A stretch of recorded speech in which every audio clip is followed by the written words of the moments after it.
मारे जीअं त केतिरनि ई सालनि खां शाखुनि जूं खाटियूं नथियूं थियनि। शाखुनि ते जेके बबूर टालियुनि जा वण हुआ उहे सभु वढिजी चुका आहिनि। कुझु जेके वण बचिया आहिनि हाणे उन में उन वाहन ते जेको आहे सो देवी जो थियो, किचिरो सर थियो, पन थी, ऐं अॻे बेलदार हूंदा हुआ जीअं को माल बि मटणु कोन छॾींदा हुआ उन पटड़ियुनि ते।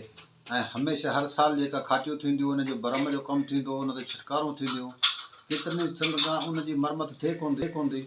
ऐं ज़मीनदार तबिको जेको आहे पैसा बि ॾिए थो, वाटरनि जी फोड़ियूं लाखों रुपयनि में फोड़ी अचे थी वाधे थो, पोइ बि उन्हनि खे पाणी नथो मुहैया कयो वञे। पाणी असुल में ॾिसो त नारो फुल आहे पंहिंजी गेज तां दरिया में, उहा जेका अञा ताईं ॿोॾि बरक़रार आहे।